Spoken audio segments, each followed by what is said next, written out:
Salut, c'est Ultimate Byte. Aujourd'hui, je vais vous donner les points clés pour choisir son serveur dédié. Sans plus attendre, on y va. D'abord, les types de serveurs. Il existe deux types principaux de serveurs. On va avoir les VPS pour Virtual Private Server et les dédiés. Un dédié, c'est simple, c'est un rack avec un ordi dedans, dans un data center que vous louez. Un VPS, c'est un énorme rack dans un data center dont les ressources sont partagées pour plusieurs utilisateurs. Avantage du VPS, bien moins cher. Avantage du dédié, bien plus performant. En gros. Qu'on ne se trompe pas, les VPS sont suffisants dans de très nombreux cas, mais quand vous avez besoin d'une performance constante à 100%, par exemple pour des serveurs de jeu où la moindre petite latence sur le CPU peut causer un lag dans le jeu, mieux vaut opter pour un dédié. Alors comment choisir son serveur? Eh bien tout dépend de ses besoins. Si c'est juste pour héberger un petit site web, un VPS suffira probablement. Si c'est pour un site plus gros ou que vous voulez un temps de réaction parfait, il faudra soit opter pour un plus gros VPS ou un VPS de meilleure qualité, ou alors commencer à s'intéresser aux serveurs dédiés. Ou bien si vous avez décidé de surcharger votre serveur avec une quinzaine de serveurs de jeu, plusieurs sites web et plusieurs sites box, ou vous avez un énorme site avec un trafic important, dans ce cas-là, ça ne pourra marcher que sur un gros serveur dédié. Voire plusieurs. Ouais, plusieurs dédiés, c'est la vie. C'est une première approche. Au-delà de ça, il faut examiner les caractéristiques, processeur, RAM, disque dur, connexion, quota de trafic, localisation du serveur, nombre d'IP possible et surtout protection DDoS. Donc on va démêler un peu tout ça en commençant par le processeur. J'aurais pour ma part un peu de mal à envisager moins qu'un dual core même pour du web, car Linux est quand même assez multithread, c'est-à-dire que les processus peuvent utiliser plusieurs corps de processeurs. L'idée c'est qu'un service qui tourne doit tourner quand même assez vite et ne doit pas ralentir les autres. Dans le cas d'un serveur web, beaucoup de services tournent en même temps. Ça a donc du sens d'opter au moins pour un dual ou un quad core, qu'on ait affaire à un VPS ou un dédié.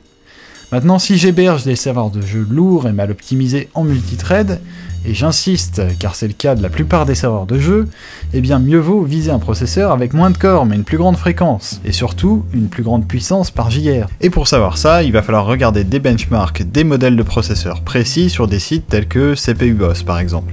Problème, car si c'était trop simple, ça serait pas drôle, la plupart du temps sur les VPS, on ne connaît pas le modèle de processeur utilisé, donc on ne sait pas à quelle performance on doit s'attendre, et d'ailleurs il n'y a souvent aucune garantie de performance. D'autant plus qu'on ne sait pas combien de machines vont utiliser ce processeur, et donc ce qui va en rester. En tout cas, j'insiste grandement sur la différence entre puissance monocore et multicore. Inutile si vous hébergez un serveur Garry's Mod et un seul de prendre un serveur avec 150 000 corps, étant donné que le serveur de jeu ne pourra en utiliser qu'un seul à la fois. J'espère que vous comprenez bien le principe.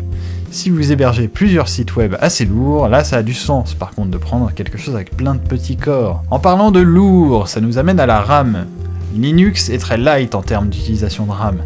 Là encore, à part certains serveurs de jeu comme Rust qui bouffent jusqu'à une dizaine de Go de RAM, la plupart des autres services et sites web mangeront moins d'un giga, voire moins de 500 mégaoctets. Inutile de survaloriser la RAM donc, mais certaines distributions Linux comme Debian sont capables de mettre en RAM des données accédées le plus souvent, ce qui accélère grandement leur chargement. Et ça, ça peut être utile. La vitesse de chargement de ces choses-là qui sont dans la RAM sont alors limitées par le processeur. Et en parlant de limité par le processeur, il est important de noter que la RAM peut être DDR3, DDR4, et peut-être bientôt 5, 6, qui sait, et qu'elle possède aussi une fréquence, et que évidemment plus la fréquence de la RAM est élevée, plus la vitesse de communication RAM-processeur sera élevée, et donc vos performances de calcul seront plus élevées si la RAM a une fréquence plus élevée. Et puis pour terminer sur la RAM, sachez qu'elle peut également être ECC, c'est-à-dire intégrer une sorte de correction d'erreur, ce qui augmente encore la fiabilité. C'est le cas dans la plupart des serveurs, mais pas toujours. Évidemment, pas de carte graphique dans un serveur, l'alimentation, ça ne nous intéresse pas. Par contre, le stockage disque, ça c'est important. On a comme sur les PC de bureau le choix entre disque dur ou SSD, avec évidemment sur les SSD des performances très importantes mais un espace de stockage assez limité, et sur les disques durs, voilà, des vitesses d'accès beaucoup plus lentes, mais des espaces de stockage bien plus grands. Et puis, tant qu'on parle des disques, il y a aussi quelque chose qui est très important, on le verra à l'installation du serveur, c'est ce qu'on appelle le RAID. Donc le RAID, ça permet tout simplement de combiner plusieurs disques pour soit augmenter les performances, soit sauvegarder les données d'un disque à l'autre, ou soit faire un peu des deux en même temps quand on a plus de 2 disques. Donc le RAID va pouvoir être géré de manière logicielle, ou alors il va pouvoir être géré par une carte spécialisée, c'est ce qu'on appelle le RAID matériel, et la carte va souvent posséder du cache, donc une sorte de RAM en fin de compte qui va grandement accélérer tous les transferts que vous pourrez faire sur le disque. Évidemment, le RAID matériel, donc une carte dédiée, ça coûte bien plus cher. Donc on peut vérifier les options de RAID que propose son hébergeur. A savoir évidemment que le RAID ne vaut que pour les serveurs dédiés. Pour les VPS, comme c'est une très grosse machine, il y a déjà des systèmes de RAID. Souvent, vous êtes même sur une sorte de cluster, c'est-à-dire que le disque est déporté dans une autre machine. En revanche, cet espace de stockage du VPS peut très bien être en disque dur ou en SSD, et là vous sentirez clairement la différence, aucun doute là-dessus. L'avantage du VPS ici, c'est que comme il y a beaucoup de monde sur une machine, il fait en sorte de vraiment bien sécuriser les données, puisqu'une panne pourrait avoir un impact très négatif sur de nombreux clients, ce qui leur ferait un mauvais retour. Alors que sur votre dédié, c'est à vous de faire attention à bien faire des backups et à bien utiliser le mode de RAID qui va vous permettre de protéger un peu vos données. Mais ça, on en reparlera au moment d'installer le serveur. La bande passante ensuite, c'est-à-dire le débit de votre connexion du serveur. Là, il faut faire preuve de bon sens.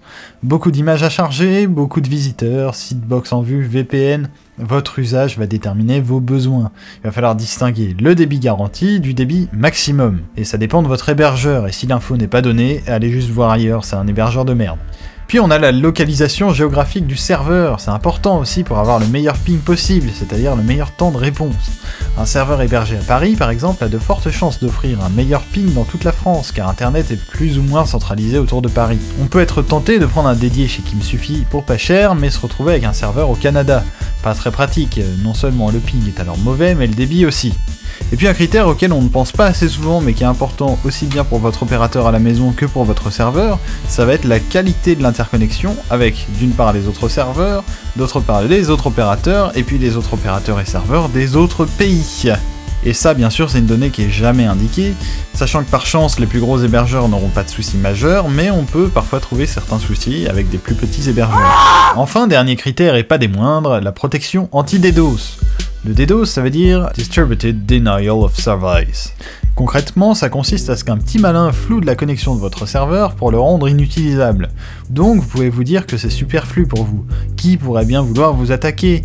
Sauf que peu importe votre activité, la concurrence sur internet devient impitoyable, et ce même quand il n'y a aucun argent en jeu. C'est ridicule, mais c'est comme ça. Il vaut donc mieux se prémunir, sinon vous finirez par changer de serveur le jour où ça vous arrivera. Pour ma part, un changement de serveur m'a pris 2 nuits blanches, mais des mois avant de me décider à le faire, subissant de plus en plus de DDoS. Je n'avais plus le choix, il fallait changer de machine. Avec un VPS, vous avez l'avantage d'avoir quasiment toujours une bonne protection qui va filtrer le DDoS sans altérer vos services. Pourquoi ?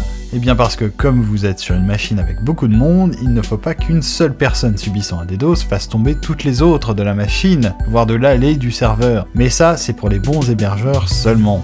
J'ai vu même des VPS avec une protection anti-DDoS atroce qui vous bloque la connexion dès que vous téléchargez trop. Je vais pas donner de nom. Avec un dédié, c'est plus compliqué. Par exemple, quand j'avais mon serveur à 50 € chez online.net, ils indiquaient une protection DDoS intégrée gratuitement. Or, quand je subissais un DDoS, ne serait-ce que de 5 minutes, la protection s'activait alors pour 8 heures.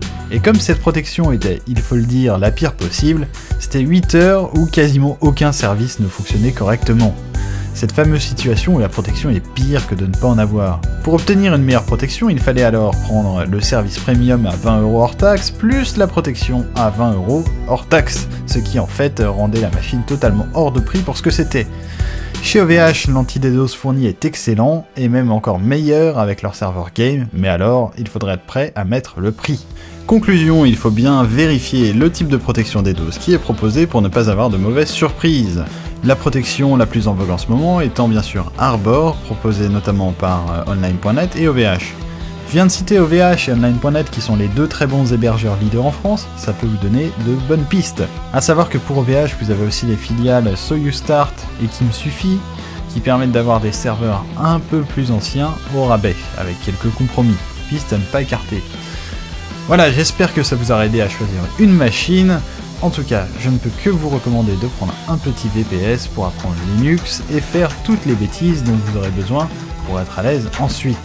Et si ces conseils vous ont été utiles, alors mettez un énorme pouce vers le haut. Si vous voulez ne rien louper, abonnez-vous. Et si vous voulez me remercier avec du vrai argent, faites une donation sur terrageek.org ou via Tipeee.